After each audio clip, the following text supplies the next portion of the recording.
बिस्मिल्लाहिर्रहमानिर्रहीम। Class number 63 set जो topic असां वटि कैरी ऑन है। इन वीडियो लेक्चर के अंदर असीं कुछ आम शयूं पढ़ण वारा आहियूं। सोचो तो स्टार्ट कयूं था पंहिंजे क्लास के। मां तव्हांजे साम्हूं लिखियो आहे सिंगलटन सेट। हाणे इहे मां छाजे करे नंढियूं नंढियूं शयूं तव्हांखे पढ़ायां थो त बुनियादी तौर ते सेट जो इहे शयूं असांजे इल्म में हुजनि त जीअं असां सेट जॾहिं एडवांस लेवल ते पढ़ूं त इहे असांखे तकलीफ़ न ॾियनि। जीअं हिकिड़ो टॉपिक आहे singleton set. A set having only one element is called singleton set. यानी अहिड़ो सेट जंहिंखे सिर्फ़ु ऐं सिर्फ़ु हिकिड़ो एलिमेंट हूंदो असां उनखे सिंगलटन सेट चवंदा आहियूं।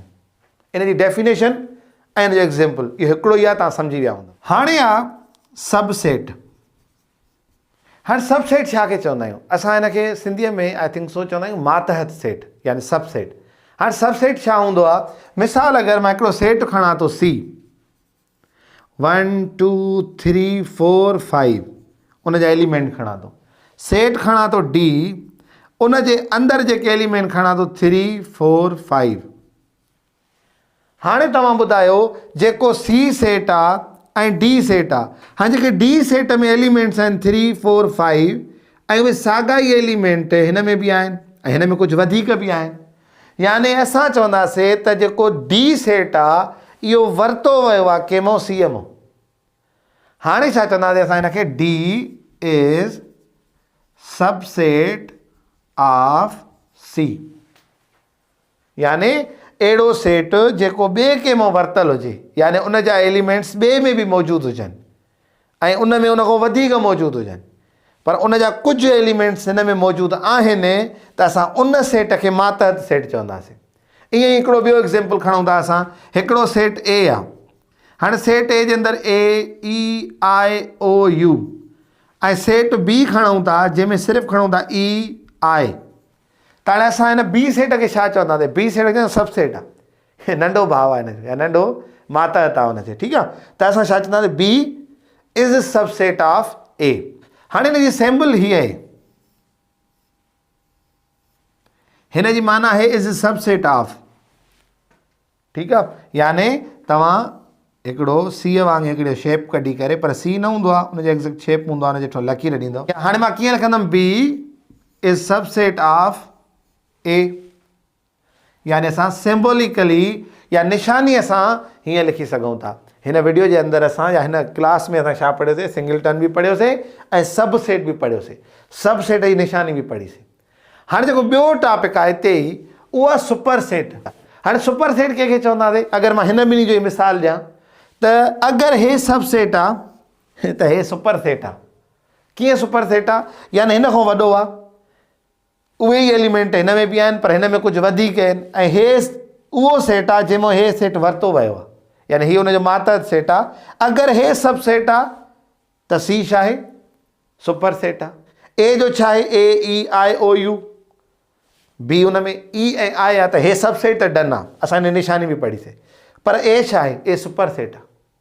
सुपर सेट इन सेंस में त इन मां ॿियो सेट वरितो वियो आहे ऐं हिन में एलिमेंट्स वधीक आहिनि, इनखे असां चवंदा आहियूं सुपर सेट। इन जी निशानी कहिड़ी आहे? इन जी निशानी आहे हीअ, यानी डीअ वारो शेप कढी असां लाइन ॾींदासीं।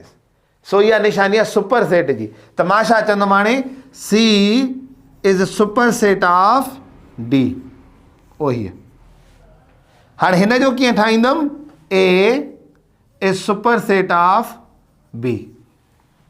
तव्हां आहिस्ता आहिस्ता इहे निशानियूं नोट कंदव ऐं हिननि खे यादि कंदव। जॾहिं तव्हांखे MCQs में या ब्लैंक्स में इहे फिल करणी हुजनि तव्हां उते उन्हनि खे फिल करे छॾींदव। हाणे सबसेट में ॿ क़िस्म थींदा आहिनि। हिकिड़ो प्रॉपर सबसेट हूंदो आहे, हिकिड़ो इम्प्रॉपर सबसेट हूंदो आहे। हाणे इन खां अॻु में मतिलबु हिनखे स्टार्ट कयूं त यादि रखी छॾियो त हर सेट पंहिंजो पाण जो बि सबसेट हूंदो आहे।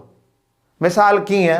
अगरि मां लिखां थो ए सेट, उन में एलिमेंट लिखां थो 1 2 ऐं बी सेट लिखां थो, उन में बि एलिमेंट लिखां थो 2 1, या मतिलबु एलिमेंट मां साॻा ई खणां थो। हाणे छा थींदो? ए जो सेट आहे न, मतिलबु ए सेट आहे त उनजो बी सब सेट आहे। यानी हर सेट पंहिंजो पाण बि सब सेट हूंदो आहे। ठीकु आहे, माना इहा ॻाल्हि तव्हांखे ज़हन में रखणी आहे। पर उहो कहिड़ो सब सेट हूंदो आहे उहो असां हिते डिस्कस कंदासीं। त असां प्रॉपर सब सेट कंहिंखे चवंदा आहियूं? जॾहिं मिसाल ए खणूं था सेट 1 2 3 ऐं बी सेट खणूं था 3, इहो प्रॉपर सब सेट आहे। यानी कीअं? यानी सही नमूने हुनखे ॾिसिजे त हे 1 2 3 यानी वॾो सेट अथसि ऐं उन मां वरितल आहे नंढो सेट, माना सही आहे, प्रॉपर आहे, माना पंहिंजे सम्झण कारण चवां थो त उन खां नंढो हुजे ऐं उन मां वरितल हुजे त ठीकु आहे। हाणे इम्प्रॉपर कहिड़ो हूंदो, याने वरी साॻियो ई सेट हुजे 3 2 1।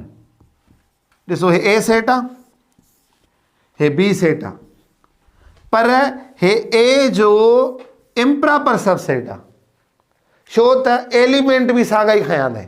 एलिमेंट खुटियल खणे आहे, थोरा खणे आहे, त चऊं था हे प्रॉपर सबसेट आहे, सही आहे। इम्प्रॉपर सबसेट उन सेंस में उनखे चऊं था त उन एलिमेंट बि साॻा खयां आहिनि, छड़ो सेट जो नालो मट आहे, इन जे करे असां इन खे बि सबसेट चवंदासीं, पर इहो इम्प्रॉपर सबसेट आहे। हाणे के ॿार चवंदा इन में त सर भला हिते इन ॻाल्हि करण जो कहिड़ो फ़ाइदो या कहिड़ो ज़रूरु त इम्प्रॉपर सबसेट आहे, असांखे ॿुधायो था। असां जॾहिं मथियनि क्लासनि में सेट जा पावर्स कढंदा आहियूं या पावर ऑफ जेको आहे कंहिं सेट जा पावर सेट लिखंदा आहियूं न, उन में असांखे इहो कमु ईंदो आहे, जेको आई थिंक सो 9th या 8th जे में बि सेट्स में उहो हुजे, न त 9th मैट्रिक जे में पको आहे, उन में असांखे पढ़ायो वेंदो आहे। पर उन जॻह ते असांजे लाइ ही सेट कम जो हूंदो आहे, यानी सबसेट कढण महिल ही बि हुनजो किरदारु आहे। हिन वक़्तु परेशान न थियणो, सिर्फ़ु तव्हांखे इहो यादि रखिणो आहे त सेट छा थींदो आहे, सबसेट छा थींदो आहे। हिकिड़ो प्रॉपर सबसेट हूंदो आहे, हिकिड़ो इम्प्रॉपर सबसेट हूंदो आहे। सो तव्हांखे इहे ॿ शयूं ज़हन में रखणियूं। असां सेट जे टॉपिक जो इख़्तिताम कयूं था इन शइ सां त जेको असांजो क्लास 6 जे अंदरि बुनियादी सेट जूं जेके मोटियूं मोटियूं शयूं या आम शयूं जेके असांखे ज़हन में रखणु घुरिजनि, सेट जूं बुनियादी टॉपिक्स असां कवर करे चुका आहियूं। होमवर्क तव्हांजे साम्हूं आहे, तव्हां इन जी प्रैक्टिस कयो। उमेदु आहे त हीअ जेके लर्निंग्स आहिनि इहे तव्हांखे ईंदड़ मथियनि क्लासनि में इहे कंसेप्ट्स इलाही कमु ॾींदा। सो वरी मिलंदासीं हिकु नई क्लास में, तेसिताईं गॾिजो सिंधी थाट सां। अस्सलाम वालेकुम वरहमतुल्लाह।